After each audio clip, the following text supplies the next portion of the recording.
Thank you, everybody who's joining us again. We will kick off in just a little bit. I've been told that I should wait a minute or two before I kick off. I'm a little bit like a racehorse. I want to get onto the track because we have some amazing prediction for you this year. And I'm going to do this together with the most of the EPA advisory board, as you see on the slide there. Good.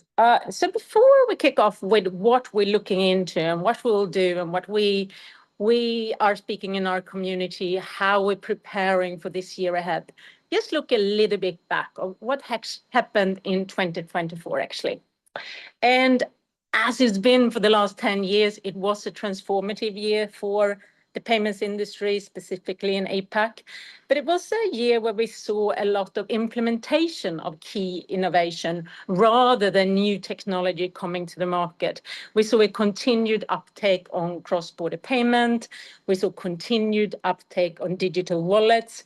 Interesting in that space, we did see that some of the wallets going into offering multi-currency and cross-border, and that was also an uptake on. Looking on cross-border, we saw the move and the announcement of Nexus going from blueprint to POC, which of course was a big one. In the same one, if we're looking over to India, we saw UPI going cross-border also. We saw more discussions around CBDCs and becoming a little bit more a reality. It's not just a concept. We saw how the ECNY actually got cross-border also, branching into Hong Kong and UAE. The India CBDC, also digital rupee, had more movements and uptake. And we saw Singapore and Hong Kong also doing wholesale CBDC projects and getting closer to norm mass adoption. We're not there yet, but we're talking more about it. And what should I say? I can't say that we didn't talk about AI because we talked a lot about AI. We're probably going to talk even more about AI in this webinar today. But it really became the year when we started to apply it, maybe specifically on security, but also on chatbots. So can't say talking about the year without being that massive election year and the US election where Donald Trump stays in charge has, of course, impact also in our region. We saw a lot of FX volatility. And it's just in general, the geopolitical wind that we hoped was going to slow down is still blowing and burbling around and making it slightly challenging to know where we're going to go this year. Hence, we have invited an amazing board of predictors here. So I have Amira Karim from Amazon. She's on our advisory board, which all of them are. We have Carrie Swain from Ant International. We have May Lam from AP Plus in Australia. Holly Dorber from PayPal. Nigel Lee and Pratyush Prasanna.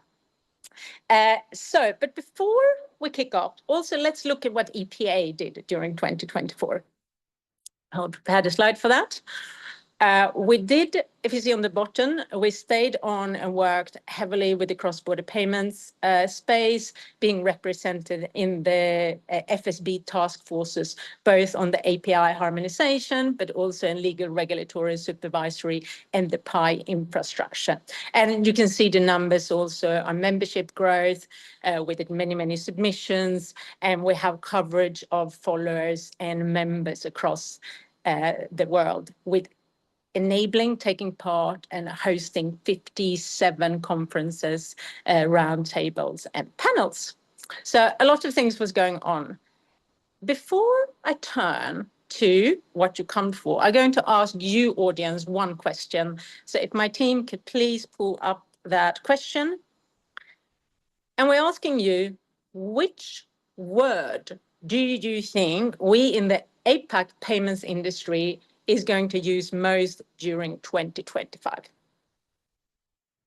Is it instant, embedded, tokenization, CBDC, AI, crypto, ISO 20022, or is it the year when we're going to talk more about sustainability? Perfect. So let me introduce Monica. She joined our team in October, a fantastic addition to the EPA leadership team, so that we can focus more on growth and innovation. She's based in India, probably well known in the community already. Monica is going to be my co-moderator of this. So when we hear the predictions, Monica is going to do some analysis and see where are we going with these predictions. So Monica, thank you for joining me. And I'm going to turn to Amira first. Amira, are you ready to look into the crystal ball? Sure, I'll do my best, Camilla. So I have three major predictions for 2025 and maybe beyond. And I think the themes really correspond with the survey questions that Camilla and team have put together. Well, the first thing that I wanted to talk about was real-time or instant payments. I think it's a really exciting, critical juncture for instant payments, given that we're seeing mass adoption really scale up in many major jurisdictions, including Australia, Southeast Asia, as well as Europe. I think what's also really exciting for me to see in the instant payment space is not just domestic adoption, but also a deliberate attempt to build interlinkages that are good for retail, good for the broader economy, but also really good for stability and resilience of trade and economic growth, which is coming increasingly into the question these days. I'm also really excited looking at how some consortiums, as well as some governments, really coming together to innovate on top of the pure play remittance or account-to-account transfers. Pix in Brazil is going ahead with introducing new features like recurring and chargebacks. That is something that industry has been lobbying for over the last few years, providing a lot of technical assistance as well as a lot of policy and regulatory reasons why governments should be doing and innovating on top of the baseline or foundational features. So I'm very bullish about that and excited to hear what others have to say about instant payments. Moving on to the second theme really is stablecoin. As you all may know, there has been major landmark introductions of legislation in the United States that I foresee really bolstering the case for stablecoin as a major foundational element for next generation payments. And this is arguably complementary to existing payment rails that the banks, the networks, and the likes of the scale ups and fintechs have already been building, but can also afford new efficiency gains, new innovations, new programmable features and functionalities that we should be very excited about. So lots of policy and regulatory clarity coming into play in 2025 and beyond. Really creating an environment and atmosphere for stablecoin to really be taken up as a serious component of the next generation financial system. The last thing that I'll end off with is less excitement and less positive, but really something that I think we as industry should come together to do, which is to seriously come together and ensure that the geopolitical fluctuations do not affect the payments industry. Already we're seeing some goods-related trade issues coming to the fore, but the next phase really looks at services, and payments and financial services is a big component of that.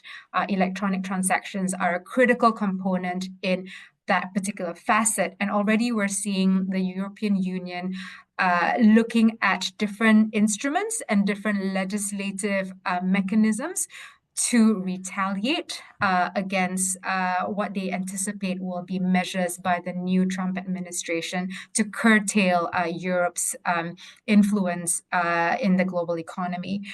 This is something very worrying for me as someone who loves payments and who really believes in the role of payments in trade. And Holly has a lot to say about that, so I'm excited to hear her views. But just wanted to call out that as an industry, we should really work together this year to ensure that across the board we can remain resilient, collaborative, and work together to address any of the risks and increase the upsides. So those are my three predictions, Camilla. Excellent, thank you. What do you think, Monica? I was about to say that, Amira, I've heard the key words being repeated a couple of times, which is instant, which is risk, which is cross-border payments and trade.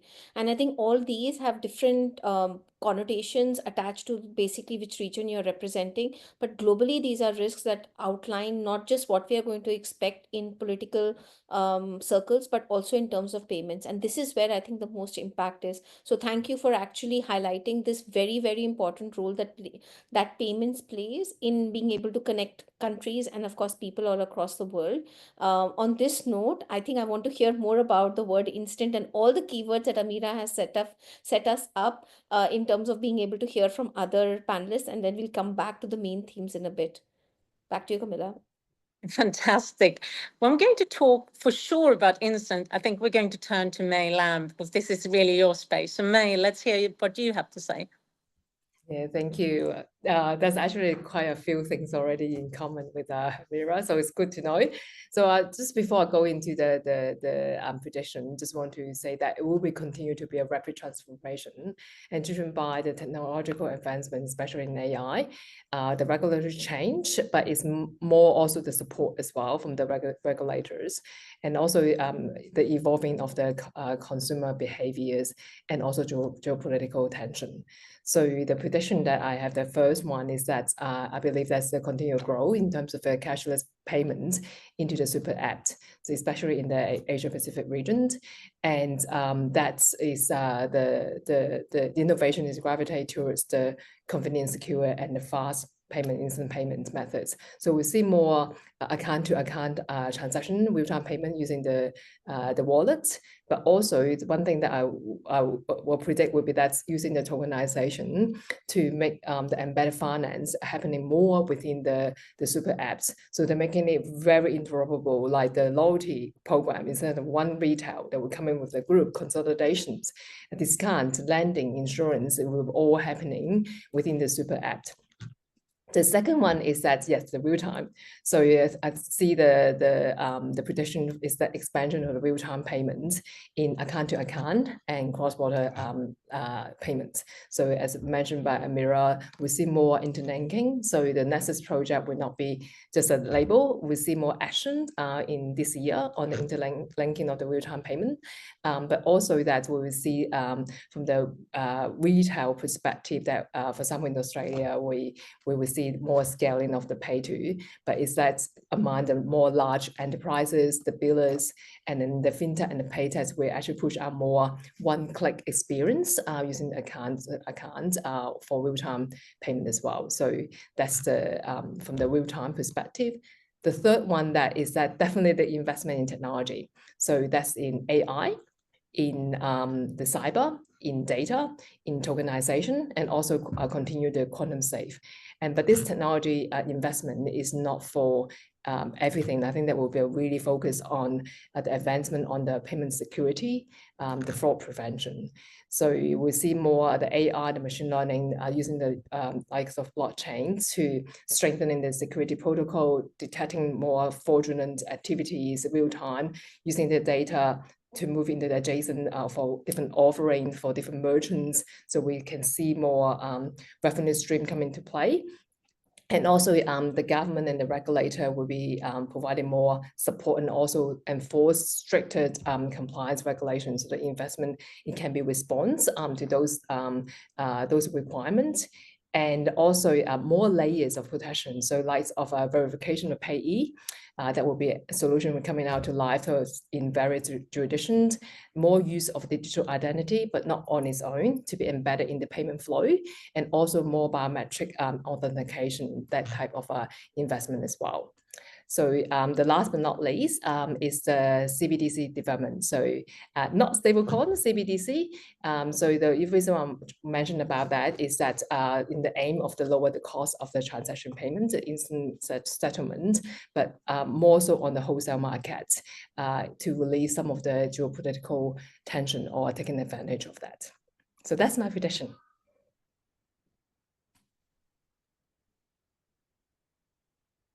One again? I was counting down to how many minutes we would go past without talking AI. And that the reason for that is because there is just way too much AI conversation and topics. But thank you, May, for bringing this up, because we have to talk about something which is happening all across the world, which is the massive increase in fraud. Even with rising economies, we are not able to really go past and build trust and go beyond the I would say the top of the pyramid. By we try to go to the middle of the pyramid, the trust and the major issues are actually increasing to increase of cash in circulation, which is being reported by almost all geographies. And I'm pleasantly and displeasantly surprised that the cash superlative, the adage that we keep using, that of going for a cashless economy, is now being replaced by a less cash economy, which is not surprising when I hear what you just said. But this is actually very much in tune with what Amira was saying, and thank you for bringing up the two other themes, which is investment in technology.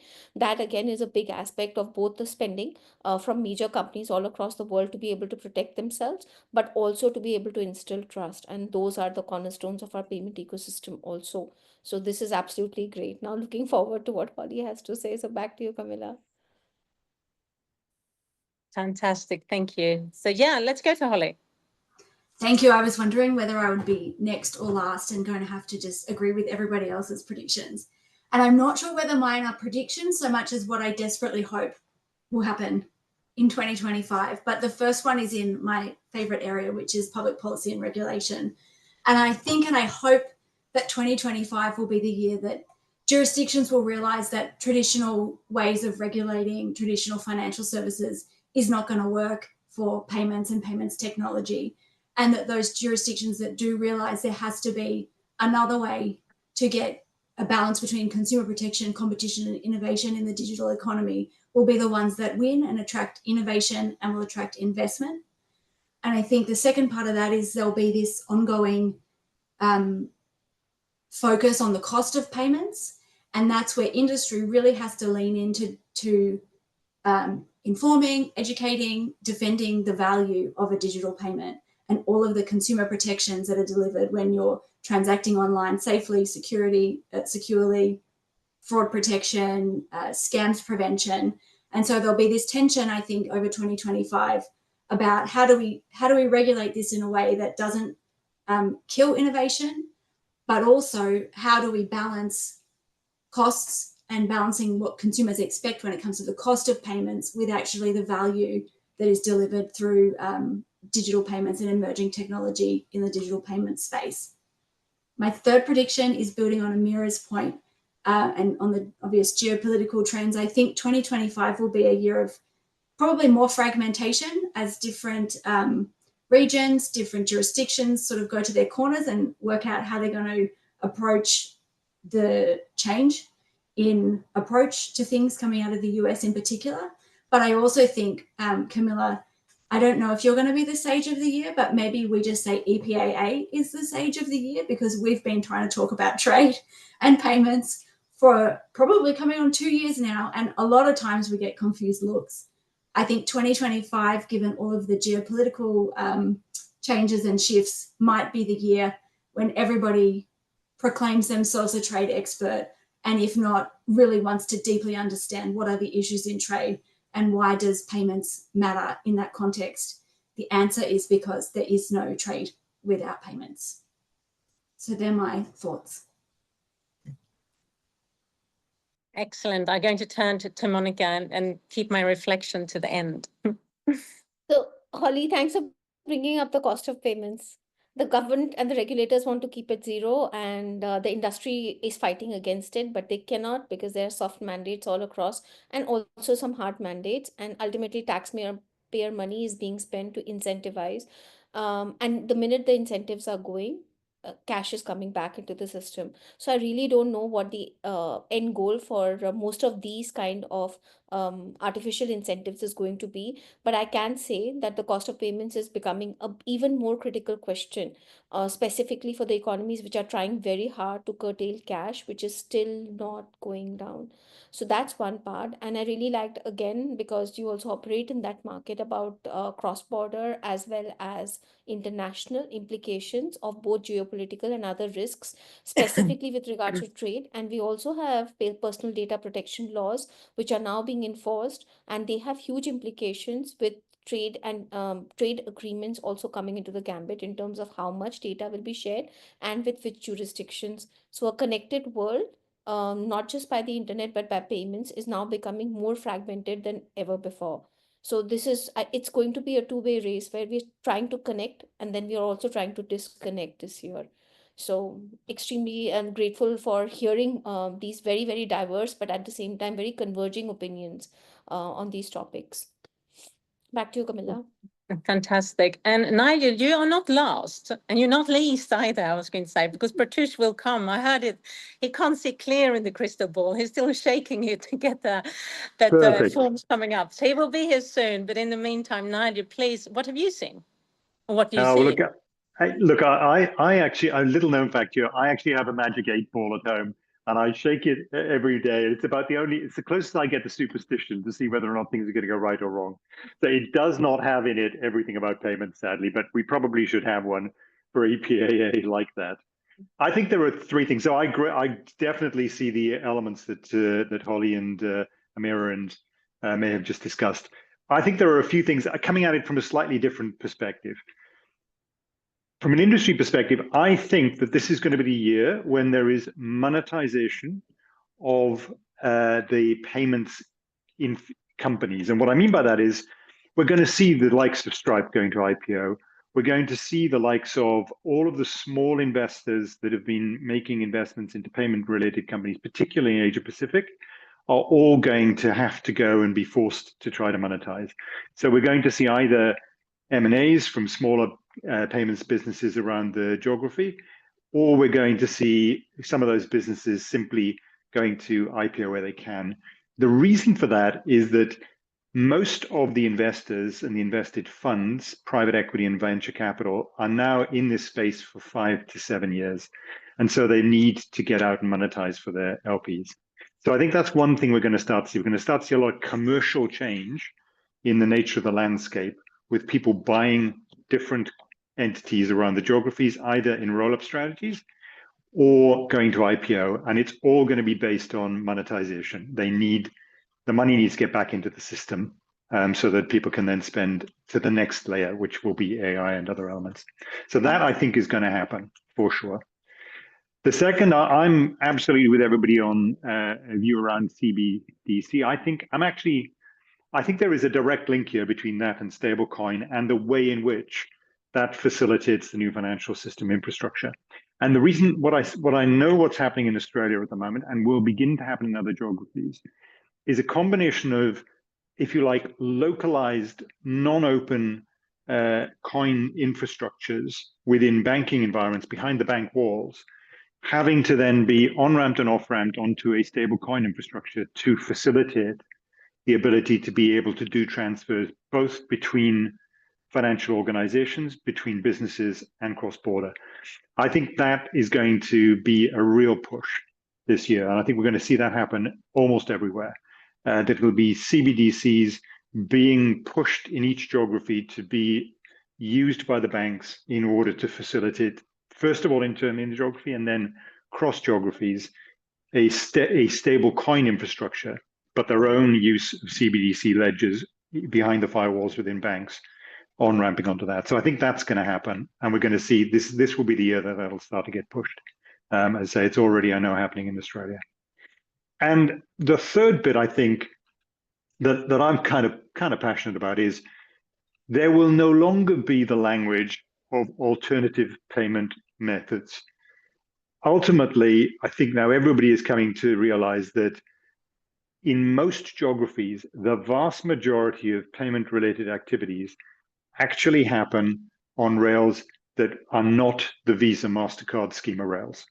The numbers of transactions, the volumes, depending on the sector, might be different, but the numbers of transactions are happening through digital wallets, through localized A2A account payments, and through other mechanisms, which are no longer alternative mechanisms. They are the predominance. And so we saw the move with Ali to create Ali Plus to be able to help people understand that that was happening. I think we'll see this year, my prediction, we'll see a kind of Visa Plus, where they'll be embracing the way to be able to try to settle against those. We'll see a MasterCard Plus play. We'll see QR code embedded within those. they're going to start to experiment that way for sure. And I think that the CBDC play will become a schema for a Swift Plus type environment as well, because I think that's the way things are going to go. So no more APMs, and we'll see all the schemas having to adopt everything as opposed to just the ones that they've historically been making the money out of. Those are my three. Gosh, Monica, get your teeth into that one. I think he's got more than three. I think he cheated a little bit. So, but Nigel, this was a lot. And since you mentioned one of the payment rails piece, I think the payments rail is something I'm also keenly tracking, because I'm convinced that it cannot be the end game for the large payment networks to somehow be out of the game as quickly as people are predicting. They will come back with something, and I'm really keeping my fingers crossed that this is going to be something which is even bigger than their 50-60 years of existence in terms of impact that they can create. So that's number one. And in terms of the monetization, I'm so glad you again brought that up, because everybody is going IPO right now. So the entire monetization piece and how people are going to make money either off payments or within payments is again another topic of great concern. Actually, now more analysts are watching out and asking, how do payment make money? When these questions come back to us, I think that's being in a great space. It actually shows that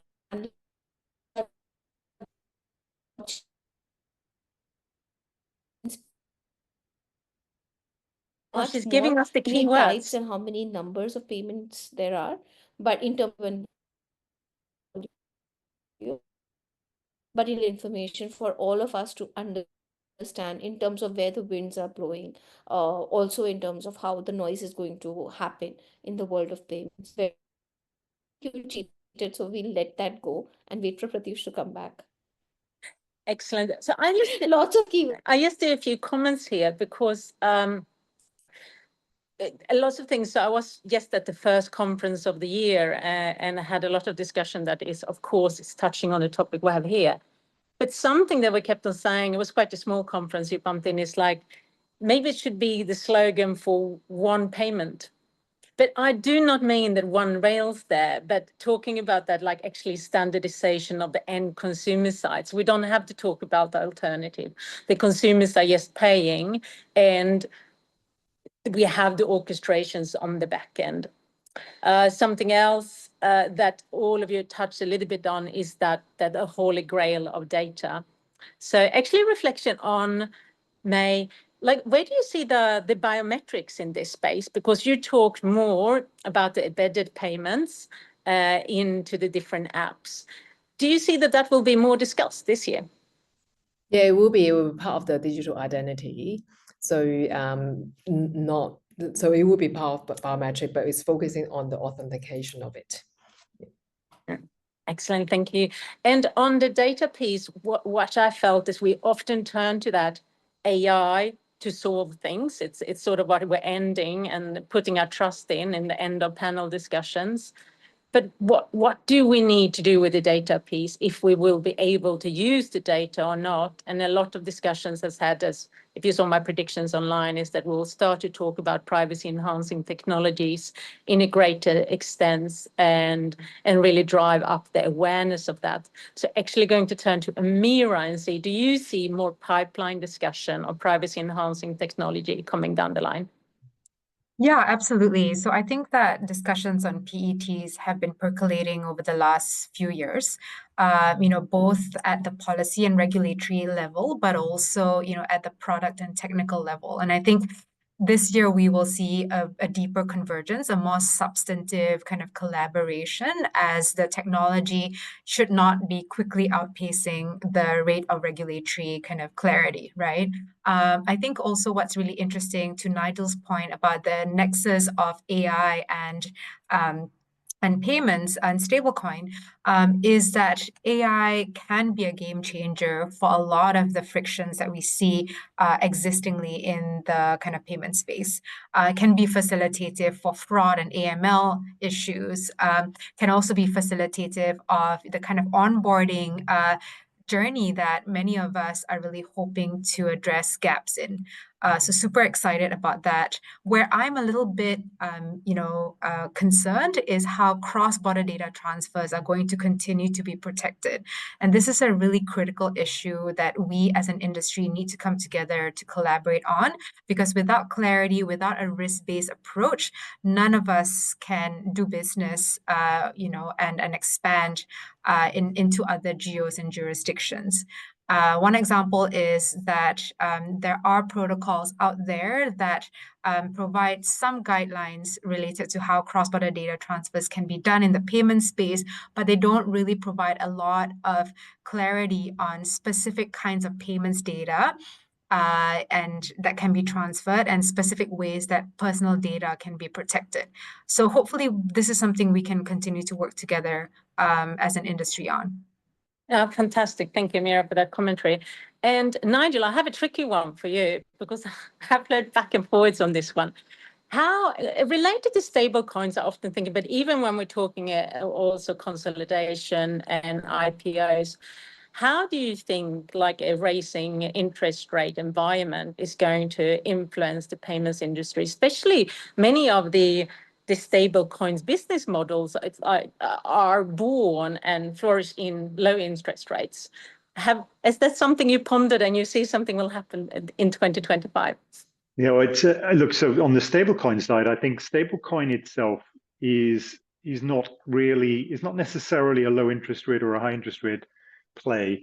I mean, ultimately, you're going to have stablecoins, the stablecoin infrastructure that is effectively a proxy for US dollar transfers, right? So in large part, the interest rates shouldn't be a major determinant on whether or not stablecoins exist or don't exist.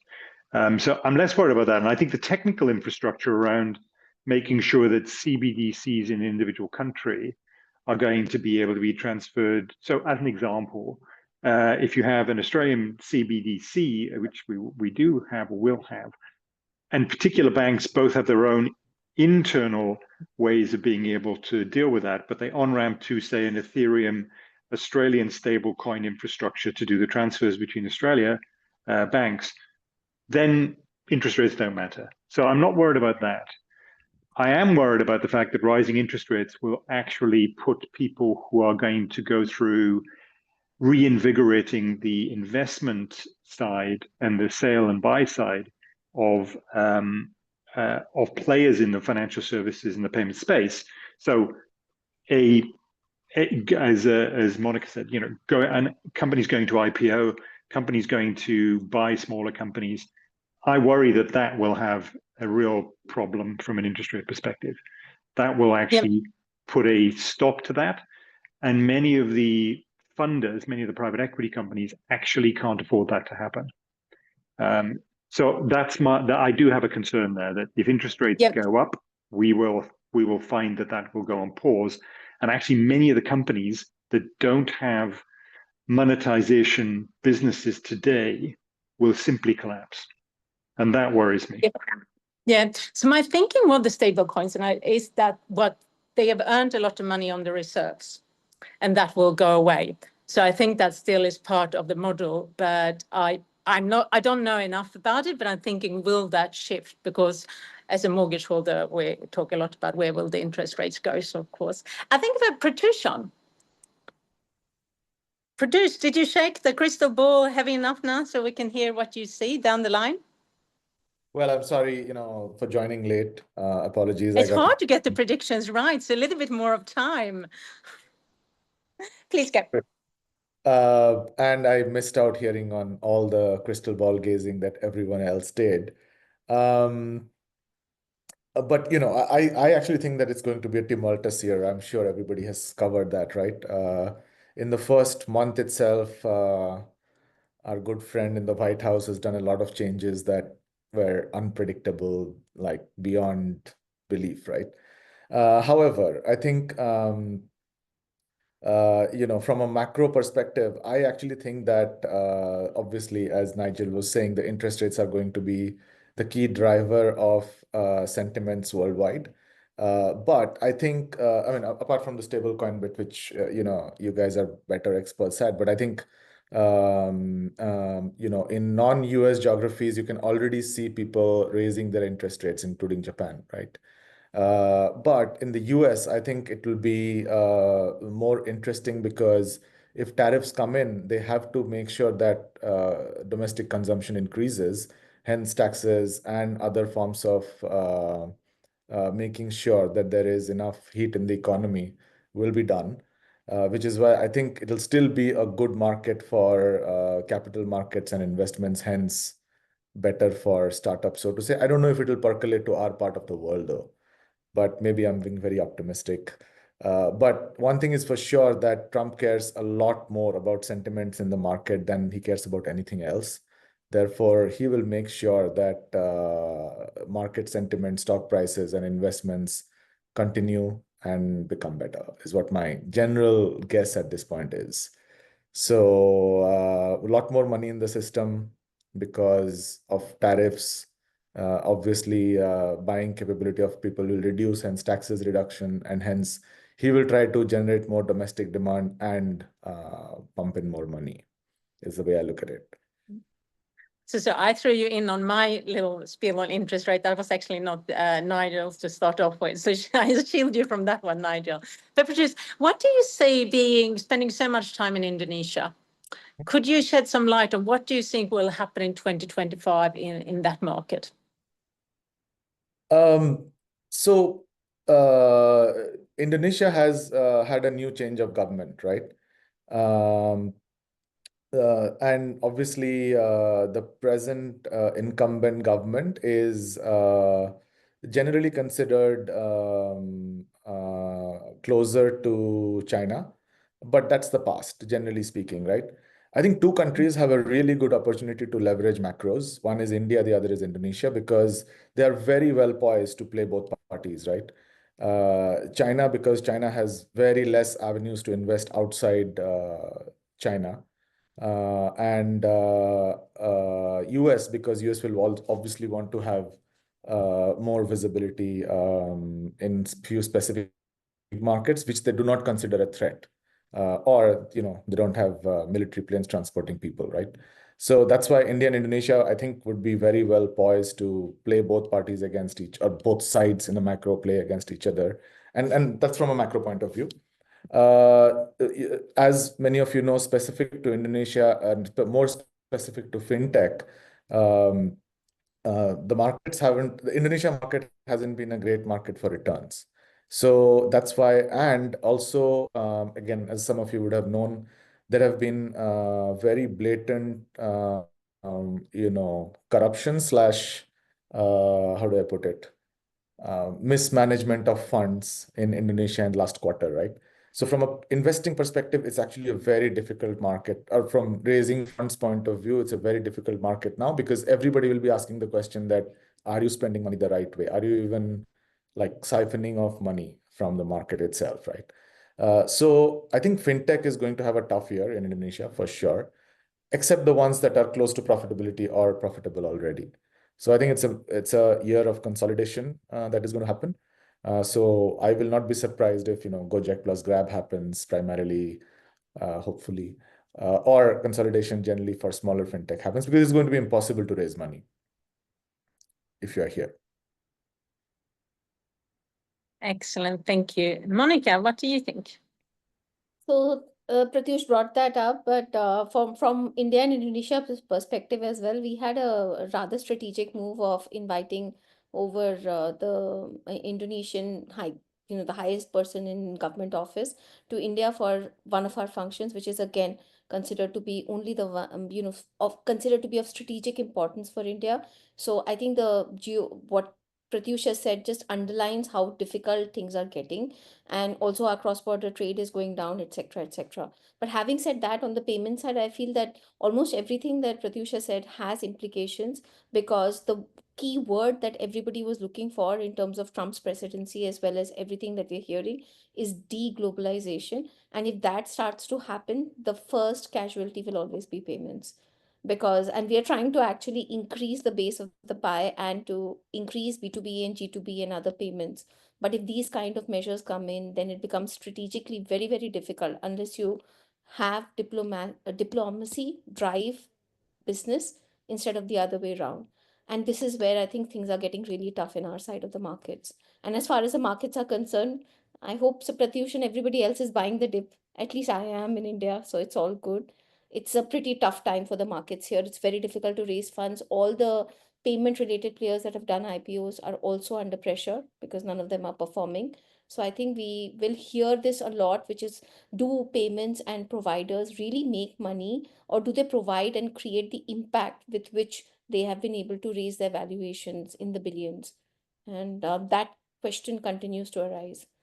But by the way, Pratyush, I had a question for you. What do you really think about the cross-border payment side of the business as well? Simply from what you're hearing from the Southeast Asia connections with ASEAN on one side, the Asian Payment Network, APN on the other, and then of course Nexus, and what you're doing, if you have the ability to share. Sorry, Monica, I think I lost you for a bit. Was that for me? Yes. That was for you. I was just trying to understand from the cross-border payments perspective, strategically positioned within Indonesia, how do you feel this is progressing with APN on one side, the ASEAN linkages on the other, and of course, Nexus? I think, well, I mean, I can answer specifically for my company, although this is not a spiel or anything, but we actually did very well in terms of cross-border payments last year. We are more than 10% of Indonesia's outbound volumes already, right? So for us, the market hasn't actually cooled down on that. In fact, maybe we did a decent job at that, but cross-border payments for us has been growing very well. From a macro perspective also, I think because, again, you would have seen about the whole dollar being the dominant currency and all transactions taking place in dollar. One of the things that, India and Indonesia agreed is to do bilateral payments in local currencies, not in dollar, right? Which makes, cross-border even better for either B2B or B2C, right? Especially for these two geographies. And I think that will be, even though, Trump has mentioned that, he will try to clamp down on that, but he doesn't actually have much control in that. He can't do tariffs for, these side agreements, right? I actually think cross-border will be better from a B2B and B2C perspective. Without conversion to US dollars, I think that's where the efficiency of stable coins also might come in. There are a few promising companies which are doing really cool stuff in terms of that. But I don't think the cross-border market is going to be affected much, if in fact grow, which might be contrarian to what some of you might have said earlier. But I think cross-border payments is going to actually grow because of some of these macro changes, as well as more two-point kind of interactions.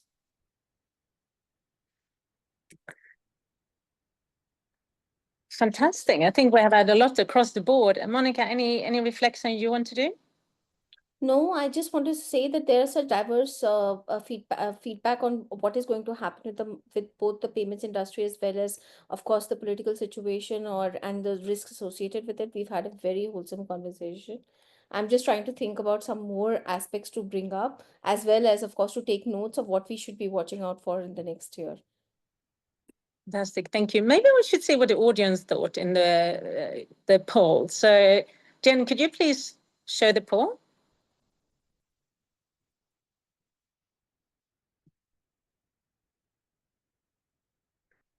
Instant real time, 37%. Embedded, 21%. Nobody on CBDCs.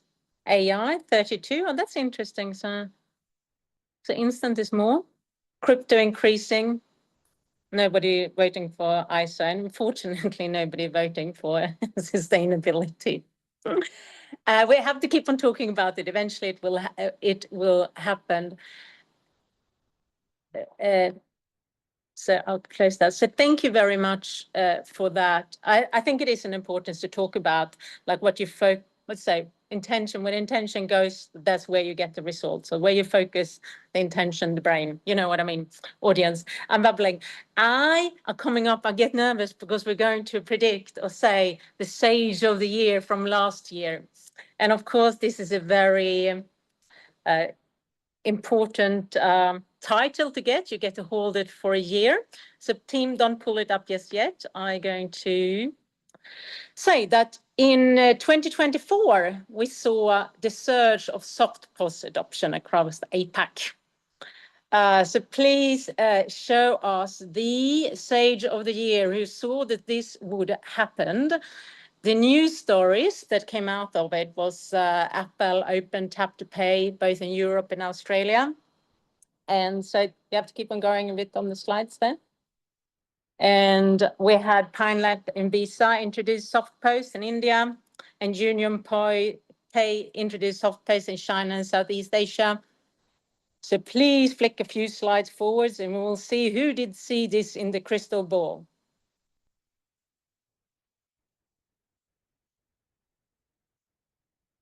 It was Nigel. So Nigel, how does it feel to actually have seen this and predicted how the year turned out? You know, what can I say? It's not often that I get things absolutely right. So I'm pretty happy. But I have to say, at the time, I perhaps was closer to this than most people in seeing that through the lens of my roles at Ingenico. So I'm very happy to be Sage of the Year. I know that won't be the case next year. There's a lot that we've been discussing today, very different from this, and it's very difficult for us, I think, for next year to really, for 25, to really have a clear view. There are so many dimensions next year that in 2025 that actually can affect the way in which payments is heading. But I'm kind of happy. I'm kind of happy to be the Sage. So thank you very much. I will take it. Fantastic. The phones are going to ring now for the global tour to come. I have to say that it's really hard to choose because a lot of predictions, which I'm sure is going to be the case this year. It's a change the methodology behind it slightly this year. So we looked also for a lot of news stories and sentiments. Of course, it's hard to find percentages of what actually happened last year. But this one was one that stood out among what others say because nobody else was mentioning it. So what do we have coming up for this year? Otherwise, we can help the industry to see what's coming up. What are we doing with our members and what are we doing with the community? So if you please go to the next slide. Of course, we have the ongoing work with all the projects and working group, which we do with members, which is focusing from quantum safe cryptography to trade and open data, real-time payments implementation, financial inclusion. But this is where we're taking the different results out to actually meet in person and make sense. What's going on? What questions are being asked? So we have the Meet Her, She Knows Payments with Maha Eldamachi. We've been talking about Nexus today, but this is actually going to be about the book she wrote, how regulation and governance is important to lift and scale fintechs and the role that we all have in the industry to make sure that we get this right. Coming back to Holly's prediction that it is the year that we're really opening up, that the regulatory framework that we have today might not actually work for the technical solutions that's coming to market. We also have a roundtable in Singapore where we're talking about reducing fraud through effective payee verification procedures. And we are going to India through the whole years in a project called India Connect. So we're doing an executive briefing on that where you get to meet some Indian profile that really shapes the industry to talk about what do we need to know about India now to position ourselves for partnership and to learn from that innovation, amazing market. We have the International Women's Day where we always do every year where we bring all amazing women on board and men if they want to come. And that's the only day of the year that we talk about diversity as such. Otherwise, we always talk about innovation needs diversity and hence we have it in our rooms. 1st of April, this is not a joke, we will host an event in Sydney. I think that it is. That was a blast through. What I promise all the community and everybody, what the EPA will do this year is we'll work around definitions because that's coming up a lot of different time. What are the definitions we're using? What are we talking about? And why are we talking about it? We're also going to constantly raise our eyes to see, do we have the right people in the room? So with that, everybody who joined today, the door is open. Let us know, are we missing people? Are we talking about the right thing? What definitions are missing in the market? Amira, May, Polly, Pratyush, Monica, Nigel, and my team, thank you very much. We have officially kicked off the payments year of 2025. Thank you very much.